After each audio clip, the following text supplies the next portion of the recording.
The kiss was pure desperation disguised as passion. Without warning, I grabbed the stranger sitting next to me at the coffee shop and crashed my lips against his. His mouth was warm and surprised, tasting faintly of espresso and mint. For a moment he sat frozen as I kissed him with theatrical intensity, my hands fisting in his simple black t-shirt. When I finally pulled back, both of us were breathing hard. He stared at me with dark eyes that seemed far too intelligent for the casual clothes he wore. "Sorry I'm late, honey," I said loudly, making sure my voice carried across the cafe. Traffic was terrible. The man, tall, handsome in an understated way, with slightly messy brown hair, blinked in confusion. But before he could speak, the reason for my performance walked through the door. "Maya!" my ex-boyfriend Ryan called out, scanning the room. When his eyes found me, his expression shifted from casual to predatory. "There you are, we need to talk." I felt the stranger tense beside me, his attention sharpening as he took in Ryan's aggressive approach. "Actually," I said, sliding my hand into the stranger's, "I'm busy. This is my boyfriend, I realized I didn't even know his name. "Takeshi," the man said smoothly, his voice calm and measured. "Takeshi Yamamoto." "Yes, my boyfriend Takeshi. We're having a romantic coffee date." Ryan's face darkened. "Boyfriend? Since when?" "Since it's none of your business," Takeshi said quietly, but there was steel in his voice. "I think the lady asked you to leave. This is between me and Maya." "No." Takeshi stood up, and I noticed he was taller than Ryan, with a presence that commanded respect despite his casual appearance. "This is you harassing someone who clearly doesn't want to talk to you. Leave. Now." Something in his tone made Ryan back down. After shooting me a look that promised this wasn't over, he left. I slumped in my chair, the adrenaline fading. "Thank you. I'm so sorry for dragging you into that. Are you all right?" Takeshi sat back down, studying my face with genuine concern. "I will be eventually." I laughed shakily. "I'm Maya, by the way. Maya Chen, and I just sexually harassed a stranger. This is definitely my lowest point." "You were protecting yourself. There's a difference." His matter-of-fact response surprised me. No judgment, no demands for explanation, just quiet understanding. "Can I buy you another coffee?" I asked. "To apologize for the ambush kiss. Only if you tell me what that was really about." Over the next hour, I found myself telling this stranger everything. About Ryan, my manipulative ex who refused to accept our breakup 6 months ago. About my cousin's wedding next weekend, where Ryan would be the best man, and I'd have to face him and his new girlfriend, the one he'd cheated on me with. "My whole family will be there," I explained, "and they all know about the cheating, about how he humiliated me. If I show up alone, they'll spend the entire weekend either pitying me or trying to set me up with their friends' sons." "So you need a fake boyfriend for the weekend?" "Exactly. Someone to smile and nod and pretend to be crazy about me so I can get through 3 days without dying of embarrassment." Takeshi was quiet for a moment, stirring his coffee thoughtfully. "What's in it for me?" I blinked. "Excuse me? If I agree to help you, what do I get out of it?" His directness caught me off guard. My eternal gratitude. A really good reference for your fake boyfriend resume?" He smiled then, and it transformed his entire face. "I was thinking more along the lines of payment. This is a service after all." "Oh, right, of course." I felt my cheeks heat up. "How much?" $5,000 for the weekend, plus expenses." $5,000? I nearly choked on my coffee. "That's a lot of money for pretending to like me for 3 days. Consider it hazard pay. Family weddings can be dangerous territory." Despite everything, I laughed. "You're right about that. Okay, deal. But I have conditions." "I'm listening." "First, no real kissing unless absolutely necessary for the act. That kiss earlier was a one-time emergency." "Understood." "Second, we need a believable backstory. How we met, how long we've been dating, that sort of thing. We can work that out. Third, you have to dress the part. My family has money and they'll notice if my boyfriend looks like he shops at thrift stores. Something flickered in his eyes at that comment, but he just nodded. I can manage appropriate attire. Perfect. Meet me at this address Friday evening. I wrote down my apartment information. The wedding is Saturday, reception Sunday, and we fly back Monday morning. As I walked home, I wondered what I'd just gotten myself into. Hiring a fake boyfriend was definitely not how I'd imagined solving my Ryan problem, but Takeshi seemed reliable, and he'd already proven he could handle difficult situations. Friday evening arrived faster than I'd expected. I was putting the finishing touches on my makeup when the doorbell rang. "Coming," I called, grabbing my purse and opening the door. My jaw dropped. The man standing in my hallway looked nothing like the casual coffee shop stranger from 3 days ago. Takeshi wore a perfectly tailored charcoal suit that probably cost more than my rent. His hair was styled with expensive precision, and he carried himself with the kind of confidence that came from years of commanding respect. "You clean up nice," I managed. "Thank you, you look beautiful." I glanced down at my simple black dress, suddenly feeling underdressed next to his obvious elegance. "Where did you get that suit?" "I have my sources." He offered me his arm. "Shall we go meet your family?" The flight to my hometown was surprisingly comfortable. Takeshi was easy to talk to, asking thoughtful questions about my family members and remembering every detail I shared. By the time we landed, I almost believed we were really dating. "Remember," I said as our taxi pulled up to my aunt's house, "we've been together for 8 months. We met at a bookstore. You're in—" What field did we decide? "Investment consulting," he said calmly. "Right, investment consulting. And you're completely smitten with me." "That shouldn't be too hard to fake," he said, and something in his tone made me look at him sharply. But before I could analyze his expression, the front door burst open and my cousin Emma came running out. "Maya! Oh my God, you look amazing! And this must be the mysterious boyfriend we've heard nothing about. Emma, this is Takeshi. Takeshi, my cousin Emma, the bride." "Congratulations on your wedding," Takeshi said, offering a genuine smile that made Emma immediately beam. "He's even more handsome than you described," Emma whispered loudly. "Good job, cousin." The weekend began better than I'd dared hope. Takeshi was perfect in his role, attentive without being clingy, charming without being fake, and somehow he managed to remember every family member's name and occupation after a single introduction. "Your boyfriend is lovely," my aunt told me at the rehearsal dinner, "so polite and well-mannered, and the way he looks at you, like you're the only person in the room." I glanced over at Takeshi, who was deep in conversation with my uncle about market trends. He caught my eye and winked, making my stomach flutter in a way that had nothing to do with our fake relationship. "Yeah," I said softly, "he's pretty great." The real test came when Ryan appeared with his new girlfriend, a blonde bombshell named Jessica, who hung on his arm like an expensive accessory. "Well, well," Ryan said, approaching our table with that smug smile I'd once found charming. "Maya, looking good." "And who's this?" "This is Takeshi, my boyfriend," I said, proud of how steady my voice sounded. "Investment consulting," Takeshi added, standing to shake Ryan's hand. I noticed his grip was firm enough to make Ryan wince slightly. "Interesting. What firm?"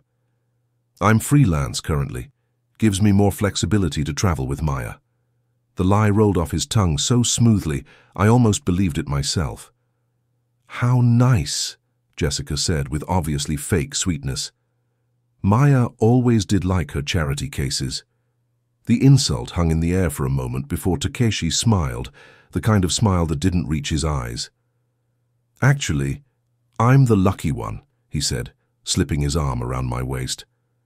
"Maya's brilliant, successful, and kind enough to date someone who doesn't deserve her, though I plan to spend the rest of my life trying to." The sincerity in his voice made my heart skip a beat. For a moment, I forgot we were acting. "How sweet," Ryan said with obvious sarcasm. "Well, enjoy the wedding. Try not to catch the bouquet, Maya. I'd hate for you to get your hopes up." After they left, I turned to Takeshi in amazement. "That was incredible. You completely shut them down without being rude. He was being disrespectful to you. I don't tolerate that." It's just pretend, though.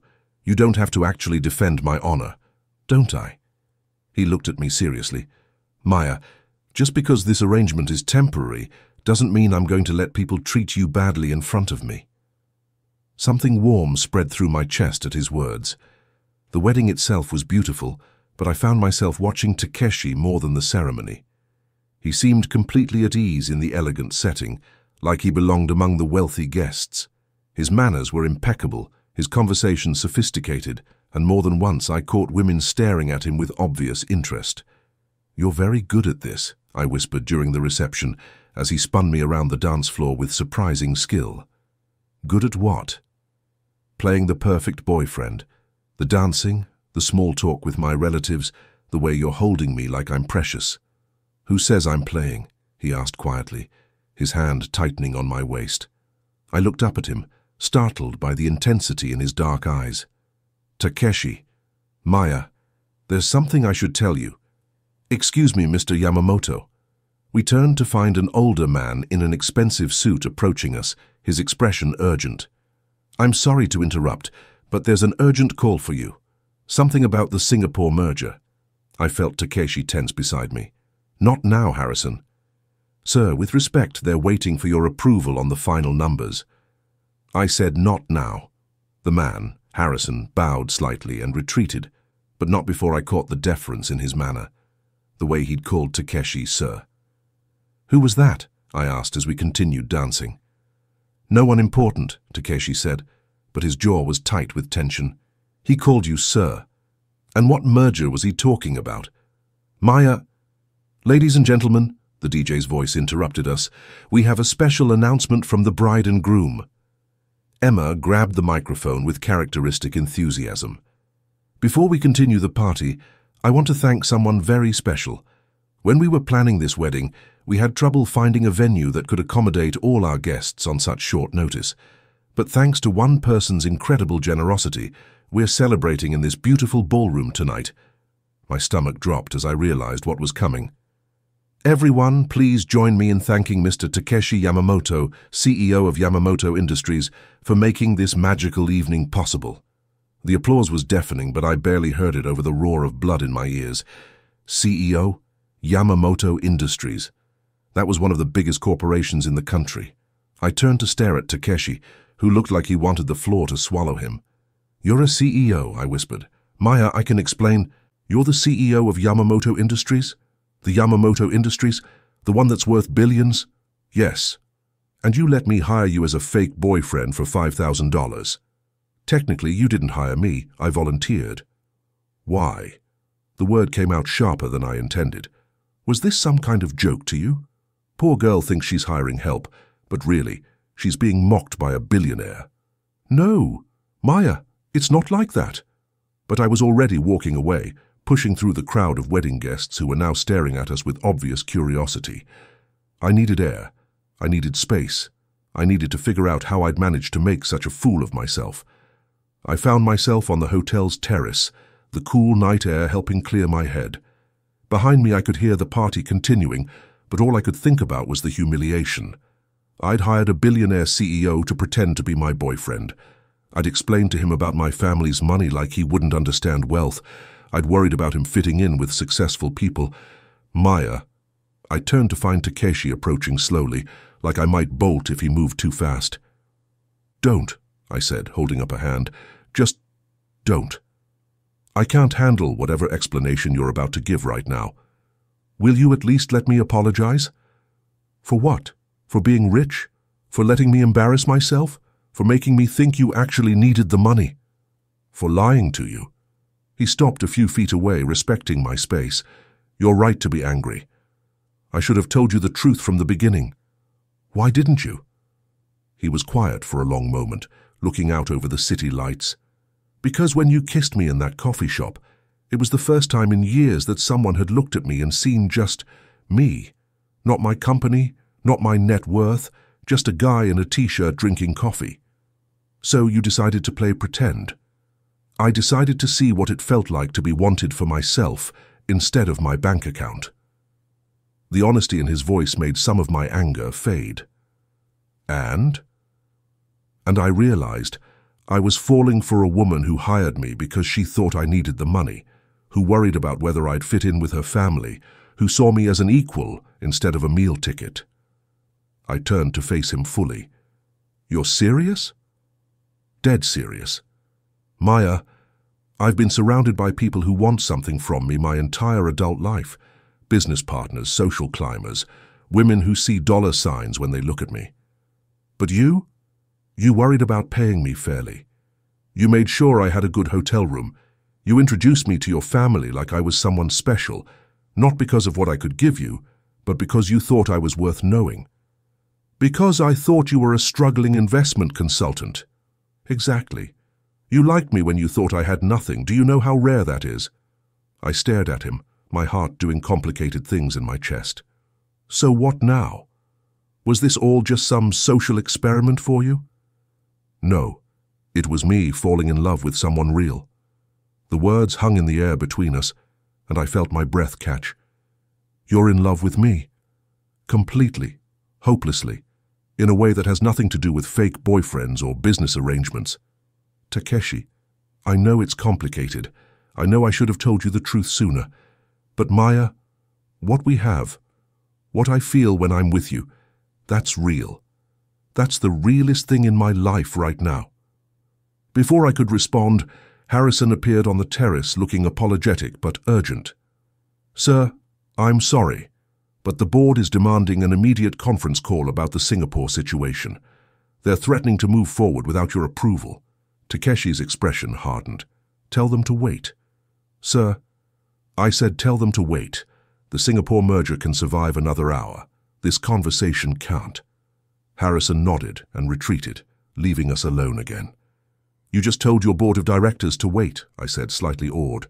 "Because you wanted to keep talking to me. I've been making business my priority for 10 years. For once, I want to put something else first. What if I can't handle this? What if knowing who you really are changes everything?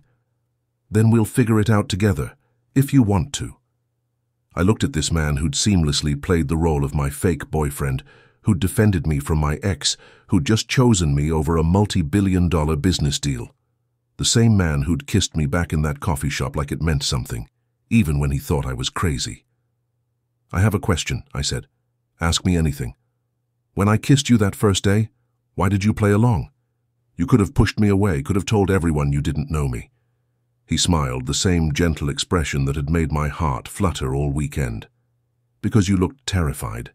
And because—" He stepped closer. "Because it was the best kiss I'd had in years. Even though it was completely crazy. Especially because it was completely crazy. Do you know how long it's been since someone surprised me? Since someone did something spontaneous and real instead of calculated and strategic? So you're saying you like crazy? I'm saying I like you. All of you. The woman who's brave enough to kiss strangers to escape bad situations. The woman who worries about paying people fairly even when she's desperate. The woman who introduces everyone she cares about, like they're the most important person in the world." I felt tears gathering in my eyes. This is insane. 3 days ago I hired you to pretend to love me, and now I think I might actually be falling for you too. His smile was brilliant as he stepped closer, close enough that I could see the flecks of gold in his dark eyes. "Maya Chen," he said softly, "would you like to stop pretending and try something real? What about the complications? Your company, my job, the fact that we started this whole thing as a lie. What about them? The best things in life are usually complicated." Before I could overthink it, I reached up and kissed him again. This time it wasn't desperate or theatrical. It was honest, full of possibility and hope, and the beginning of something that might actually be love. When we broke apart, both of us were smiling. "So," I said, "what happens now?" "Now we go back to the party and dance some more. Tomorrow we figure out how to make this work in the real world. And if it doesn't work, then at least we'll have tried something real instead of playing it safe." As we walked back into the reception, hand in hand, I realized something important. Sometimes the best relationships start with the worst decisions. Sometimes you have to take a crazy leap of faith to find out what you're really capable of, and sometimes The person you hire to fake love, you ends up being the person who could love you for real. I still couldn't quite believe I'd gone from desperately kissing a stranger to potentially dating a billionaire CEO in the span of one weekend. But stranger things had happened. And if Takeshi was right about taking chances on complicated things, maybe this particular complication would turn out to be the best decision I'd ever made.